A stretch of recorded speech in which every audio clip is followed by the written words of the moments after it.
So what we do is we usually start out, we want you to say, like in a sentence, my name is, John Smith. I was 10 during the flood, and I lived I lived in Cheviot, kind of thing. So if you can say that like in a sentence at the beginning, and then we'll ask you, tell your story, kind of thing. So can you tell us your name and how old you were and where you lived? I was Rita Wesselman at that time. I'm Rita Kluener now. And I lived in Cheviot. We had the Notre Dame nuns taught at St. Martin's School in Cheviot, and that's how I come to go over. I'm sorry, I'm going to make you start again. Can you tell how old you are? How old you were? So your name and how old you were, and then you can tell us. Okay, I was. So say my name is. How old was I? I was, I guess, about 16 or 17. Because I was a junior. Okay, so can we just start from the beginning and just say my name was at that time such such, and I was. At that time, my name was Rita Wesselman. Okay, so say that in like a sentence, and then, like, my name was so and so, and I was this old, and I lived in this neighborhood. My name was Rita Wesselman. I lived in Cheviot. I was about 16 or 17 years old. I was a junior in high school. So can you tell us, when you think of the 1937 flood, what is your most vivid memory or image that you think of? When they announced on the, when they announced over the, at school, all the students from Cincinnati leave immediately because they're going to close the bridge. So can you tell us a little bit of background? Where did you go to school? Where was the school at? And then can you talk about that day when they made that announcement? The school was on 5th Street in Covington. And we had all gone, the people from Cincinnati had all gone, it was exam week. And they announced, the bell rang for school to start when they announced over the speaker, all students from Cincinnati leave because they're going to close the bridge. So that's where. So do you, how did you leave? Was there a bus? There were buses went over. We would take the bus in the morning, and in the afternoon we would walk across the bridge if it wasn't too bad of weather.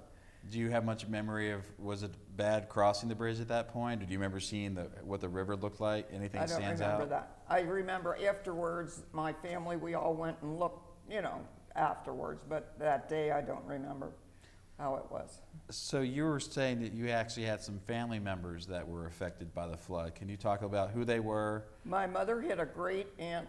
My mother's aunt and uncle was my great aunt and uncle that lived on, I don't know the street anymore, but they were on the second floor, rented the second floor. And the first floor was completely flooded. So they lived at our house during I guess for several weeks until it went down and they could get in. Do you, as I understand, there wasn't running water. Do you remember any water issues, like how you got your water or running? Yeah, we had to go and get our water. We went up in Cheviot. It was they had a truck or something that came up to the firehouse in Cheviot, and that's where we didn't have electric either. So what did you do during We that had time? parties because all the kids. I had two brothers who were also in high school, and all the kids from the whole area came over to our house because we were the part of Cheviot had electric and part didn't. So all the kids that had electric came to the house but didn't have electric for parties. So that's a good memory to have. So when you think about the 1937 flood, I mean, what do you often tell people? People ask you about the 37 flood. I mean, what do you usually? I mean, what do you think about it as far as Cincinnati history? I mean, any thoughts? I don't think it affected. Oh, it did affect Cincinnati but that was more downtown area. We were not affected by it later on. That was just a temporary thing in our case because Cheviot's high on a hill, so we never had any problem otherwise. Did your relatives, your great aunt, did they They went back to their apartment, and they also through that, my aunt started I wouldn't call it a grocery store. It was a little store that she sold groceries and stuff in. There was a room. It was a couple of doors from where they were. That in exchange for her cleaning it and getting it set up. She got free rent for a year or something, and she started a little store there. Did they lose a lot of stuff? No, because they were on the second floor. The water didn't come up to the second floor. They just they just couldn't get in and out. That's why they came to our house. Did they get rescued by rowboat? Do you know? I don't know that either.